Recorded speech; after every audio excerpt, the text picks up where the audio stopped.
We're reading from Matthew chapter 14 this morning. Matthew 14, verses 13 through 21. When Jesus heard it, and this is talking about Jesus hearing about John the Baptist being beheaded. When Jesus heard it, he departed from there by boat to a deserted place by himself. But when the multitudes heard it, they followed him on foot from the cities. And when Jesus went out, he saw a great multitude, and he was moved with compassion for them, and healed their sick. When it was evening, his disciples came to him, saying, "This is a deserted place, and the hour is already late. Send the multitudes away, that they may go into the villages and buy themselves food." But Jesus said to them, "They do not need to go away. You give them something to eat." And they said to him, "We have here only 5 loaves and 2 fish." He said, "Bring them here to me." Then he commanded the multitudes to sit down on the grass. And he took the 5 loaves and the 2 fish, and looking up to heaven, he blessed and broke and gave the loaves to the disciples, and the disciples gave to the multitudes. So they all ate and were filled, and they took up 12 baskets full of the fragments that remained. Now those who had eaten were about 5,000 men, besides women and children. We're holding our annual church conference today after our service, as we announced earlier, our yearly business meeting. Over the years, if people looked at our congregation strictly from the viewpoint of a business organization, and just taking into account our limited resources and the few people and the lack of certain skills and talents among the church leadership or its members, no dynamic preacher, no great praise band or worship music leader. We don't have a Chris Tomlin leading our praise and worship, and not even a piano player these days. When you look at it strictly from a natural human level, it would be easy to conclude that it's not enough. It's not enough to meet the need around us. It's not enough really to be viable and to survive for very long. It's not enough to really make much of an impact on anyone or on the world around us. Or maybe you felt that way about yourself individually. Maybe you see yourself as not having any outstanding abilities that God can use. That, not anything spectacular about you, especially compared with what you see in a lot of other people. There just doesn't seem to be much there for God to use or to make much of a difference in the world around you. But aren't you glad that whether it's a congregation or an individual, what isn't enough on the human level can be transformed into something good and useful in the hands of Jesus? Jesus can take what we have, no matter how small or insignificant it may be, and he can bless it and can use it for his purposes and to do some good things. He can take whatever is in us that isn't enough and make it more than enough. He can do above and beyond what we can imagine, not just with others, but with us and with our little bit of resources and abilities that we have to offer him. Jesus can use a little congregation if we'll give ourselves to him. Jesus can use you and your limited resources and talents if you'll just put those in his hands.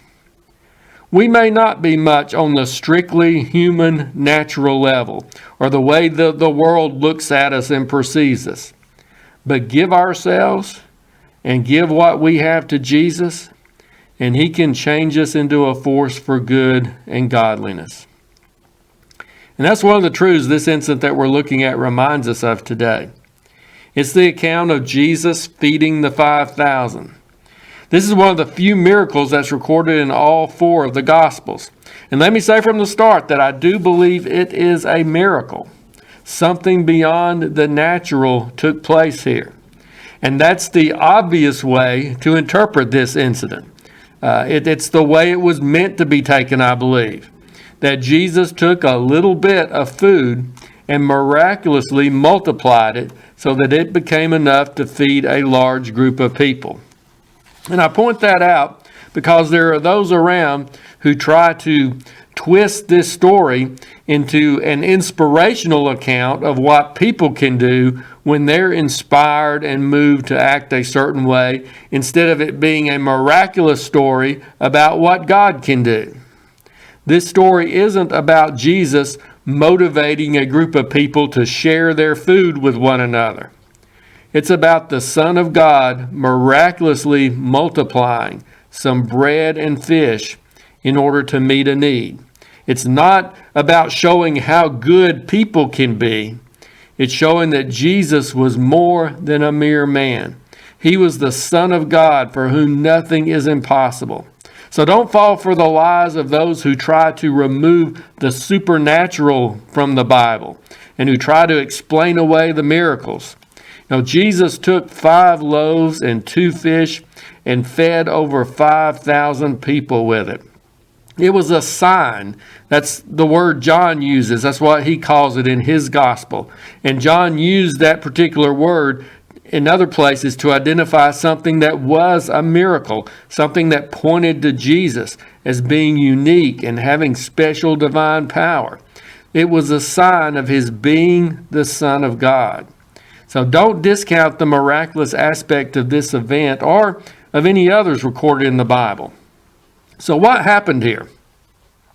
Well, Jesus and the disciples, they were out in a deserted place. Jesus had heard about John the Baptist being beheaded and seemed like he wanted to get off to himself, maybe to get alone to pray in light of that information. But a large crowd followed them there. So Jesus had compassion on them. He ministered to them and healed the sick among them. But as evening approached, the disciples became concerned about the crowd not having anything to eat. So they encouraged Jesus to send them away into the nearby villages to get some food. But Jesus told the disciples to give them something to eat. He told them to give them something to eat. But all they had were 5 loaves of bread and 2 fish. And we find out in another account that those had belonged to a young boy who was willing to donate them to be used for this purpose. But of course, that wouldn't even begin to feed such a large group of people. So Jesus took the bread and the fish and he blessed it. He gave it to the disciples to distribute among the crowd.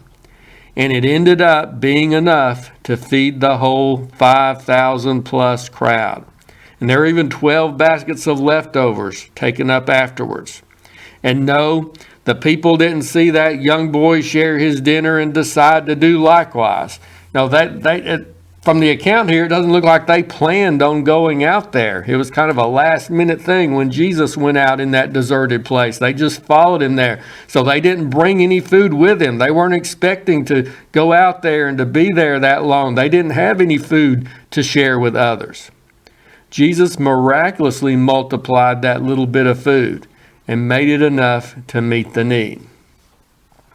So what are some truths that we can take away from this incident?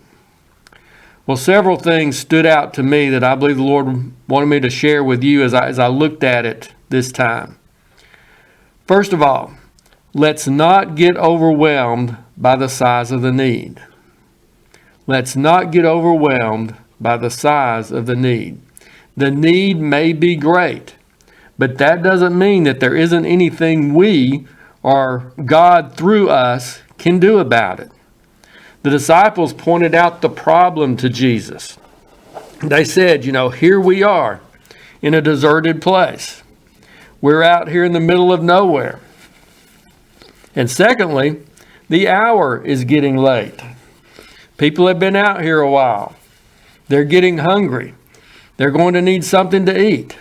So let's send them away while they still have time to make it to the nearby villages before Chick-fil-A closes, so they can get something to eat.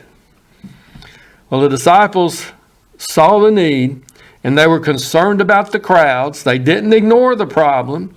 They felt for the people and they wanted to see them get what they needed.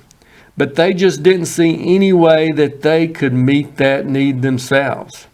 So their answer was, send them away so that they can go somewhere else, and get their need met. Do you ever feel like that as you look at the world around us today? I mean, no doubt about it, the need is great, isn't it? The spiritual need is great. People have forsaken God and His Word.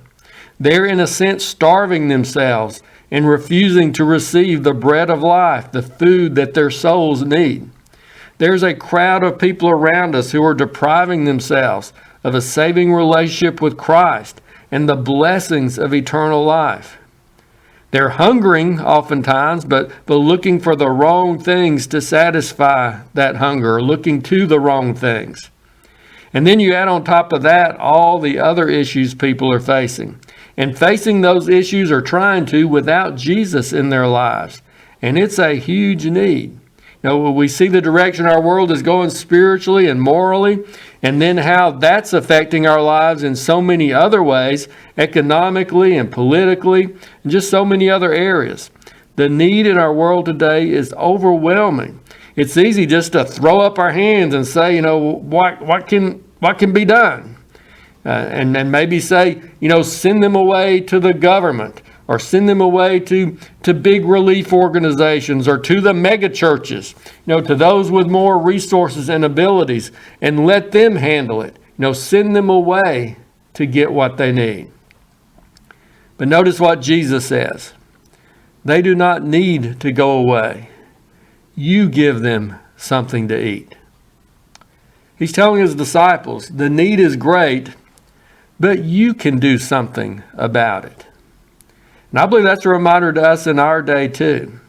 In the midst of the tremendous need that we see around us today, let's still look for what we can do to help. Look for something you can do to help. Let's not let the size of the problem cause us just to give up, you know, in despair and think, you know, nothing can be done, or cause us just to stand on the sidelines and not do anything, or send those with needs to somebody else. And there may be times we need to refer people to somebody with more resources than what we have. I'm not saying there's not a situation where we might need to do that. But maybe Jesus is saying, you know, let me use you to do something. And I'm not saying the Lord's going to use you or our church to solve all the world's problems, to save the world and bring our nation back to God and help solve all these other interrelated problems. But we can play a part in it. We can make a difference with His help. And He may do more than what we could imagine. But we can minister to the ones that we can. We can let Jesus use us to help some people. We can be a witness and point some people to Jesus. We can pray and stand in the gap. You know, that's needed today. We can meet the needs of some who are hurting and hungry and who need help. Let's not just pass the buck to others. Let's be open to what the Lord might want us to do. The need is great, but the Lord can still use us to make a difference. Another truth we see here is that we simply need to give ourselves and whatever we do have to Jesus for Him to use, no matter how small or insignificant it might seem to be. The disciples checked out the resources that were available to them, and compared to a crowd of over 5,000 people, it wasn't much. I mean, one young boy had 5 loaves of bread and 2 fish. And that was it. That might not have been enough to satisfy the 12 disciples themselves, much less the rest of this huge crowd. I mean, it would have taken a lot of food to fill up that number of people. A few loaves of bread and a couple of fish just seemed like a drop in the bucket. It wouldn't have even been an appetizer, much less a full meal. But the boy gave them to the disciples, and the disciples gave them to Jesus. And that's what the Lord wants us to do. And that's all we need to do. You know, we can't bring to the Lord what we don't have. You know, I can't bring a dynamic personality and great speaking ability to the Lord if I don't have those. You know, I can't bring a great singing voice to the Lord. Now, I've heard several preachers just over the past week or so, you know, in the middle of speaking, just break out singing a song and doing so beautifully. Now, I wish I could do that. But that's a talent I can't bring to the Lord. I can't bring $1 million to the Lord. So we bring what we do have. And sometimes it may not seem like much. My few dollars, don't compare to the huge donations like you hear about, someone like Tyler Perry making to organizations and causes at times. And notice, in a lot of these cases, they do make sure that it's known that you hear about it. Maybe it's the ones that we don't hear about that may be even more meaningful. I don't know. But I give what I've got, you give what you've got, and trust the Lord to use it. Our talents and abilities may pale in comparison to what other people can do, but we give what we've got to the Lord. We bring what we have to Him and let Him use it. The big question often isn't how much we have, but have we yielded whatever we do have to the Lord? Whether it's a lot or a little, whether it's a great talent or a little ability, have we brought it to Jesus and made it available to Him to use? The question isn't quantity, but availability. The issue isn't what we have and how much we have, but have we brought whatever it is to Jesus and made it available to Him? Maybe you don't think you have much to offer. Maybe you think your few loaves and fish won't make a dent in the need in our world today. But if we put it in the hands of Jesus, it can make a difference. Then a third truth this points to is that Jesus can bless and multiply whatever it is we do give to Him. Jesus can take your not enough, whatever it is, whatever seems small and insignificant and not enough to meet the need. Jesus can take your not enough and make it enough. Jesus blessed those loaves and fish and gave them to the disciples to distribute to the people. And it was enough. They all ate. And notice what it says. They didn't just eat a little bit. It says they were all filled. It was enough to fill them up. They ate and were satisfied. I was thinking if there were some teenage boys in that crowd, like a couple of my grandsons right now, that took a lot to accomplish, to fill them up. Doesn't seem like you can ever fill them up. But Jesus did it. That little bit of food miraculously met the need. And Jesus can use what we give to Him to meet the need too. It may meet the need of a few, or Jesus might multiply it and use it in greater ways than we could imagine to meet the need of more. That's up to Him. We'll leave the results in His hands. But He can bless and use whatever it is we give to Him. It's enough in the hands of Jesus. But notice, it wasn't just enough. It was more than enough, wasn't it? They didn't have exactly enough food to satisfy the hunger of this crowd. As they were giving it out, getting down toward the end, just a few more pieces, a few more, and then get to the very end and, the one person took the very last bite. No.